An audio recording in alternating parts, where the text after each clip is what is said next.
We have so many exciting guests coming up, and today we are joined by Rachel, who is going to talk to us about her journey into founding Appiah Stationery, which sells affordable planners and stationery to students and professionals alike. So thank you so much for meeting with me today to talk about your journey. How have you been doing? I'm doing good, thanks. It's a busy week, but really glad to be seeing the end of it. Have you done anything exciting this week? Oh my goodness. I think I have. So yeah, I've had some really interesting meetings. So oh, that actually sounds really boring. But to explain, I'm working on a project with my university called Decolonize the Politics Curriculum. And I've been meeting with other students about it and sort of doing focus groups, as well as meeting with staff and just people who are interested. So it's been a really nice to sort of engage with different people, as well as meet other like-minded people. So yeah, those have been really cool to have. So can you tell me a little bit about yourself and Appiah Stationery as well? Yeah, of course. So my name's Rachel, as we said before. I'm 19 years old and originally I'm from East London. And at the moment I am studying PPE at the University of Exeter. When I say PPE, I don't mean like personal protective equipment. It's philosophy, politics and economics.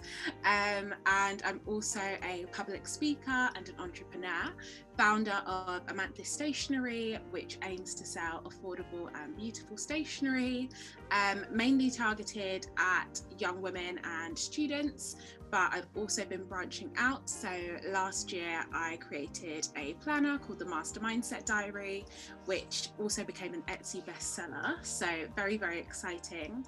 And that is basically like the ultimate tool and resource for managing your time and leading a goal-orientated and organized life. And I actually founded Appiah Stationery in, I want to say July 2018, so about the summer of 2018. And it was basically from me looking for affordable stationery and not really being able to find it. But at the time I did have a blog which I used to write on quite frequently. And when I found affordable stationery, it would usually be like the biggest and most viewed posts that I shared. So sharing where I got it, like reviews of the quality and stuff like that. And it sort of just made me realize this is something that I'm super interested in. And yeah, I just started selling my own and creating it. And initially I didn't think it was going to be a big thing. I think for a lot of people when they start out with something small, I thought it would just be like a little side hustle. It would probably be done by the end of the summer, but almost 3 years on, I guess it never ended, and I honestly can't be happier about that. So when you were at school, did the type of stationery that you were using kind of affect your motivation to want to learn? So did it, if you had really like basic stationery, was it just like, oh, I don't really want to do this? I feel like I have to say I never had basic stationery. I was the girl with like 3 pencil cases with like one full of like fancy scented gel pens and felt tips, and then like the regular stuff that I would let people borrow, and then only like my close friends would borrow like my fancier stationery. And in all honesty, I probably carried that habit into sixth form, which is not something that most people do. Like usually you drop it after you're 13, 14. No, I continued. So I definitely feel like stationery did help me in terms of making me feel a bit more motivated. I always wanted to use like the stationery which I owned, and I had a lot of it, and sort of giving it different purposes and functions in my revision really, really supported me. Also, as well as that, I did the IB and I managed to like color coordinate all of the subjects I was doing. I did 6 subjects and then like extra activities which I had to do to get my IB qualification. So making sure that those were all color coded and had their own special folders and their own special notebooks. That definitely used up a lot of the stationery which I had, and I guess really got me into or maintained my interest in stationery. I was definitely one of those people at school that had like a massive pencil case full of random colours and all the different exciting stationery you can get. And then I'd never let anyone borrow it because I never had any basic ones, so I was like, I don't That really want you to borrow that.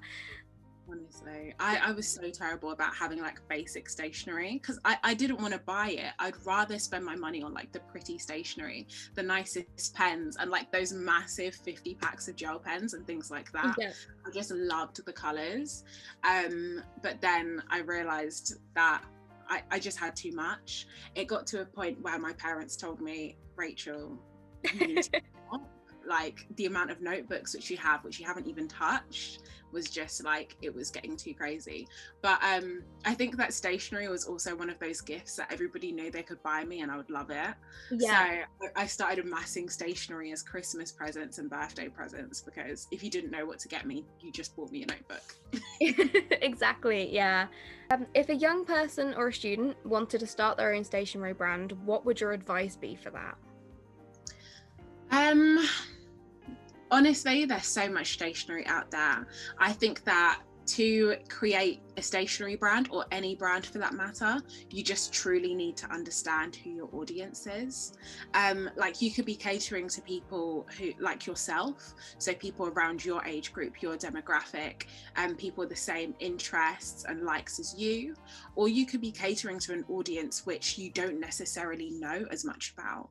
And I feel like understanding who you're pitching your products to and who you're trying to sell and engage, or who you're trying to sell to and engage, that is so vital, to make sure that you can actually like prosper in your business and that you can actually make progress. Because if you don't know who you're selling to or who your audience is, then you're going to really struggle making the products that will support them and making the products that they'll actually want to buy. So yeah, making sure that you know your audience, and also just making sure that you have something unique to provide. Like, and when I say unique, it doesn't have to be like a brand new product. It can be a brand new product to a new audience. It could be an improved product to an original audience that you have, or that you have seen, like the products that they're currently using have issues and you can make a change and improve them. So I would definitely say that you can definitely bring something new to the table, and that is going to be one of your selling points. So I used to do DT during secondary school and sixth form, and they always used to ask, what is the unique selling point of your product, as well as who is your demographic and your target audience. Like, that is how you got the highest marks, by making sure that the products that you were going to be designing in those classes would be suitable and would perfectly fit the problem which your audience had. So I would definitely say, make sure you understand your audience and know them really well, and understand the problems that they face and what how your product is going to be the solution to that. You could tell your younger self one thing about what you've learned throughout your entire journey, so that could be academic or it could be personal. What thing would you tell yourself? That is such a good question. So I think that one thing that I've learned over the course of my journey and getting to where I am now is that it's not always about coming first or reaching like the top of anything that you do, especially in competitive things. When you're competing against different people, you won't always remember if you came first, or not everyone's going to remember or remark on the facts that you did the best or that you came first. I think what is more important and what is more vital is the learning process that you go along, and making sure that you understand what you're doing, you understand the reasons that you're doing it, and that in every situation you are taking something positive out of it. So in everything that you do, just remember that it's a learning experience. It's not necessarily about winning or coming first, because I definitely forgot that at moments, and I just put unnecessary pressure on myself to be the best and like get to the top of something, when in reality a couple years later you would have forgotten about it, but you never forget those lessons that you learned while you were doing it. So definitely remember that learning is paramount. And although you're going to be on this journey and you're going to be trying to reach the top of things, that's not necessarily what the priority is. That was beautifully put. I definitely couldn't have come up with that, like explaining it in that way. That was really good. Thank you. Do you have any tips for young people or students who may be struggling during the pandemic? Yeah, so most definitely. I think that the first thing I should say is that you aren't alone. There are so many people going through a really, really difficult time, especially this year and over the past like 18 months or so. Like, things have been incredibly difficult. So first of all, give yourself a pat on the back and like give yourself a treat for actually like making it this far, and for just understanding that you are struggling. I definitely had moments where I felt super, super low over the past like year or so, and just coming to terms and acknowledging that and realizing that I'm not the only person feeling that way has really, really supported me. And yeah, just making sure that although you might be self-isolating, you might be feeling isolated, you aren't. Like, we're really lucky to have all of this technology and having a really, really connected world. So please don't feel lonely and don't feel isolated despite the fact you're self-isolating. Like, use the resources which are around you to connect with people. And I think you'll come to realize that there are so many people going through so many similar things, and yeah, just don't feel too alone or isolated in any of that. And going on from that, make sure that, especially if you're in sixth form, college, university, you understand the resources which are available to you. There are so many supportive wellbeing teams and charities which are out there, which if you're feeling lonely and you just need someone to talk to, or it's something more serious, they can support you. So don't feel afraid to reach out. Or also, I feel like a really common excuse for me is, oh, somebody's going through it worse, so let the resources go to them. Like, it's not for you to decide who is doing worse than you and who's doing better than you. Understand that if you're on a personal journey and you feel like you need help, go and get that help and use the resources which are available. Almost every university will have a really supportive wellbeing team. If not, talk to your personal tutors, your teachers, a trusted adult, anyone who you feel like would be open to listening. I feel like that's just what people need right now. And just don't forget that there's so many resources out there which can support you. What are you hoping to do in your future in terms of your career? Oh my goodness. I don't feel like I get asked this question that much. I feel like there's just this general assumption that I want to be an entrepreneur for the rest of my life and have multiple different businesses and start investing and basically become Deborah Meaden of Dragon's Den. I feel like that's just like a general assumption. But what I would love to do in the future is help young people and students get into universities and get into their future careers. So one thing that I've really loved over the past couple years of having my store and just generally being in this age group is that I love working with young people. Like, maybe not primary school kids. Like, I like kids, but I don't know if I could be around them every single day. I really commend new parents and primary school teachers, because I don't think that's me. But I love working with young people who are trying to understand their paths in the world and trying to help them figure that out. I feel like I've been really lucky in terms of the support that I've been given in making sure that my personal statement was looking really good, and making sure that my CV was up to date and had everything that an employer would be looking for. And I really want to make sure that I can sort of like transfer those skills out. So I would love to work with young people in the future to get into their careers. That could be through schools or through universities or even externally. I haven't really considered that, but definitely looking into supporting young people. And another thing which I've looked into but haven't really considered to its full extent, I definitely need to do more research into, is also working on coaching and mentoring people when they first start their businesses. I guess along my business journey, I was only 17 when I started. I've definitely come to learn and understand different things about like going into business, the mindset that you need, dealing with like imposter syndrome and things like that. And I would love to sort of share all of that knowledge so that people don't always make the same mistakes that I did, and can just transition into that more smoothly. So as well as supporting young people in just their paths into their future careers, I'd love to support small businesses and young people who are starting up to transition into creating like successful side hustles or, you know, bigger businesses. What are your goals and your vision moving forward with Amanthus Stationery? Oh my goodness. So Amanthus Stationery at the moment feels like it's all about goals and all about like targets and making sure that I'm like organized and I'm looking to the future. So I guess in the future, I would love to bring out more planners. Over the summer when I brought out my main set of planners, I just loved the process. It was stressful at times. I always have to say that. I have to preface things because not everything's going to be smooth sailing. It was stressful at times, but it was something that I truly loved.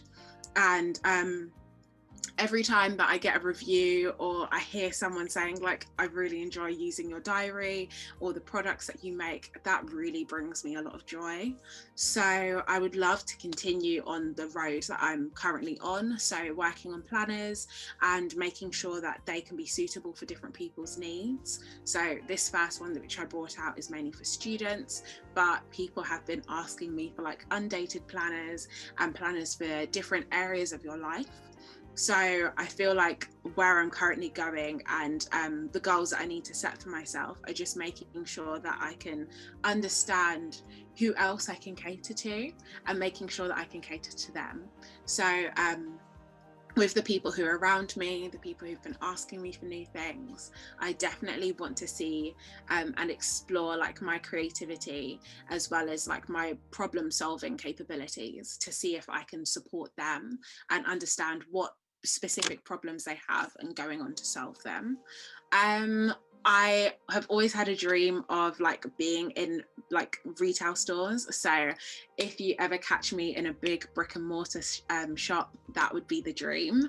At the moment, because of the pandemic, things haven't really worked out that way, but that doesn't mean that there's not space for that in the future. And I would definitely love to integrate more of like myself and my personal brand into my business. I feel like for a while I didn't want to combine the two.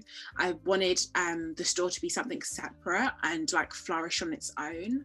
But now I feel like the store has really taken a turn where it's really coinciding and overlapping with my own interests. So I would just love to sort of like bring my personal brand and my own tips and advice into my store and just provide like more value to people through just like filling my store not only with like products which I truly care about, but with my own personal interests and passions as well, just to create something which I feel like people will see so much more love and care and support in. So that was the last question. So just a massive thank you to you, Rachel, for talking to us about your work. Where can we find you if we want to buy anything or we want to see what your work is in the future? Okay, so if you want to find me, I am on LinkedIn, Rachel Appiah. You should look me up. Otherwise, for my store, the details are my Instagram and Twitter are at Amanthus UK. So it's AMANTHIS UK. And then for the URL, so you can go straight to my store, it is shopamanthus.com. And all of the master mindset planners and all of the details about all the planners that I do are also spread across my Instagram, Twitter, and my store. So by all means, go and have a peruse. Brilliant. And again, thank you so much for coming and letting me interview you. Hopefully it's been okay, and we wish you absolutely all the best luck in your work and everything. Honestly, thank you so much. It's been such a pleasure. Yeah, I've just had a lovely time. It's been great to talk to you too. Thank you so much for watching this video and for supporting the young founders that have been interviewed throughout the series for the One Third Project YouTube channel. To find out more information about the One Third Project and what we do and any projects you may want to get involved in, you can head over to www.onethirdproject.co.uk.